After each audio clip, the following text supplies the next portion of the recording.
Charlotte, un tournant dans la mobilisation, une foule compacte, des casseurs tenus à l'écart. On le voit avec une nouvelle stratégie des forces de l'ordre. On a réussi à les détacher de la mobilisation calme.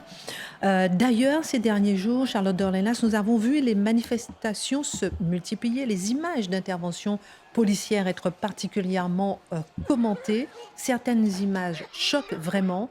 La question qu'on va se poser avec vous ce soir, la police n'est-elle pas un problème dans ces manifestations dispersées et sauvages? Bah, c'est ce que certains, c'est le discours qui est en train de naître depuis, quelques jours. À vrai dire, ça fait des années qu'on l'entend dans la bouche de certains et je pense qu'il y a un manque de discernement des situations. D'abord, il y a eu aucun problème, aucun commentaire de ce genre, ni aucune action à commenter en réalité ces dernières semaines où les manifestations se sont multipliées, où elles étaient massives et où ça n'a pas du tout été une question. C'est une question depuis quelques jours, depuis qu'en effet, il y a ce tournant dans la manière, de manifester et c'est pas tellement la question de la manifestation sauvage parce qu'il y en a qui se passent extrêmement bien. C'est pas la question du cortège de cet après-midi où il n'y a aucun problème avec l'immense majorité des manifestants. Ce sont évidemment des comportements que l'on connaît très bien. C'est les fameux éléments alors Antifa, Black Bloc, qui se constituent en Black Bloc dans les Et qui manifestations. viennent, si vous permettez, de plusieurs pays européens, Qui viennent cette de fois-ci, plusieurs pays aujourd'hui. européens et qui se rassemblent pour venir casser et qui ont un vocabulaire et un champ sémantique extrêmement révolutionnaire. Et alors, moi, je suis toujours un peu étonnée que on s'étonne finalement que quand vous décidez de faire une barricade, de brûler des poubelles, de casser une voiture ou d'aller attaquer quelqu'un, de trouver les forces de l'ordre sur votre chemin.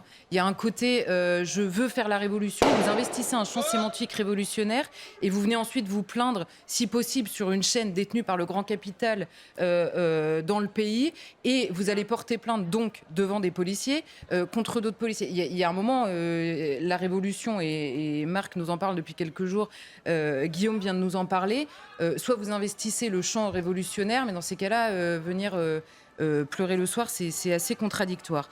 Ensuite, plus sérieusement, il faut comprendre que les interventions policières se font dans des circonstances extrêmement particulières. Et commenter le problème de la vidéo, vous savez, on en parle souvent, c'est la même question finalement plus largement que la question de la transparence. Quand on est au courant de tout, on a des images sous les yeux, on a l'impression de maîtriser absolument la situation. Mais il y a cette fameuse phrase, donnez-moi 3 phrases et je vous fais pendre un homme, enfin je le fais à ma sauce, donnez-moi 3 images, donnez-moi 3 secondes d'une séquence qui dure 15 minutes et je vous ferai prendre un homme. Et Marc montre l'image en question. C'est vrai dans un sens comme dans l'autre. Évidemment, la manipulation des images, on connaît ça par cœur. Et par ailleurs, des images, quand vous avez un feu, quand vous avez une action de police, quand vous avez des pompiers qui interviennent, ce sont systématiquement des images extrêmement impressionnantes. Ce sont de belles images, c'est d'ailleurs pour ça que tout le monde se précipite dessus, mais en elles-mêmes et seules, elles ne disent pas nécessairement grand-chose et elles peuvent même vouloir dire exactement, avoir l'air de dire exactement le contraire de ce que nous voyons. Par ailleurs, De ce qui se passe réellement. de ce qui se passe réellement. Et il y a des gestes individuels de certains policiers qui peuvent être posés à tort. C'est vrai hors manifestation, c'est vrai tout le temps et c'est vrai évidemment dans les manifestations. Ces gestes malheureux, voire graves parfois, ils peuvent être posés volontairement ou non dans une situation de manifestation. Ça, c'est le travail de la justice qui se fait derrière. Et je note par ailleurs que quand il y a une plainte ou des images qui sortent sur des interventions policières, croyez-moi bien que les enquêtes qui pèsent sur les policiers vont jusqu'au bout, beaucoup plus que dans les cas inverses où les manifestants sont poursuivis. Donc, en effet, là, je pense qu'il faut garder un discernement dont beaucoup de nos confrères manquent énormément au moment de commenter des vidéos, notamment des actions policières. Alors, il est vrai que ce sont des images qui génèrent des commentaires, plus encore que les témoignages. Or, ces images, Charlotte, elles existent bel et bien. Et nous les avons sous les yeux. Elles nous choquent, je le disais tout à l'heure. Est-ce que, justement, elles ne suffisent pas? Comment analyser ces images, justement, de violences policières, dites violences policières que l'on voit? C'est ça, elles sont un indicateur comme toutes les images du monde, mais ce que je disais, il faut s'en méfier. Pourquoi? Parce que d'abord, quand on a une image notamment spectaculaire, en général, on a le moment, ce sont des vidéos courtes, on a le moment de ce qu'on appelle l'action de force, le moment où il y a intervention. on n'a jamais ce qui précède. Et vous avez un homme qui va être... Vous avez 3 policiers qui se jettent sur un homme et l'histoire ne vous dit pas ce que faisait cet homme les 10 minutes qui précédaient. Et en général, dans une situation où vous pouvez avoir de l'autre côté de la vidéo une foule extrêmement hostile, où vous avez, vous savez, souvent on les voit tenir à distance, des gens qu'on ne voit pas sur la vidéo, ils tiennent pas à distance leurs amis imaginaires a priori. Donc il y a forcément une hostilité assez manifeste autour d'eux. Et quand vous avez des images plus larges, quand vous avez ce qui précède de l'image, de l'action forte qu'on veut vous montrer, vous comprenez parfois extrêmement différemment, voire l'exact inverse de ce que vous pensiez avoir vu sur la vidéo. Par ailleurs, il faut noter une chose aussi, c'est que vous voyez, on le voit en permanence sur les images, tout le monde filme dans ces situations. Alors vous avez les gens qui ont presse sur le casque et qui sont tous ces, comme les street docteurs, on a les street press maintenant, qui sont un peu partout avec leur portable ou avec des éléments. Il nous en parlait d'ailleurs, Elliott Deval. Qui se placent en général, et les policiers en parlent de plus en plus parce qu'ils se placent en général entre les manifestants hostiles, voire les éléments radicaux dont on parle, et la police. D'abord, ils se mettent en danger eux-mêmes, ils gênent parfois l'intervention et ils la rendent encore plus compliquée, ils complexifient, on va dire, la situation. Et on le voit sur les images, on voit des gens courir partout, vous ne savez pas qui est hostile ou pas, vous ne savez pas qui est le manifestant lambda, et je pense que c'est ça qu'il faut garder à l'esprit aussi. C'est-à-dire que ces images, elles sont, et dans un sens comme dans l'autre d'ailleurs, nous on les commente bien sagement, après coup, sur un plateau de télévision où il n'y a absolument aucun stress, aucune montée d'adrénaline. Ah bon ? Et si non, mais vous voyez, en tout cas, pas ce stress-là de la manifestation qui dégénère. Et par ailleurs, avec un calme et une manière qu'on a parfois de décomposer les images. Vous savez, les policiers vous disent, nous, quand on arrive sur une situation, on a 1 seconde pour réfléchir à ce qu'on fait. On a 1 seconde pour essayer de comprendre ce qui vient à droite, à gauche, en face, derrière, voire même du ciel, puisque il y a beaucoup de jets de projectiles. Alors évidemment, vous ne réagissez pas du tout de la même manière.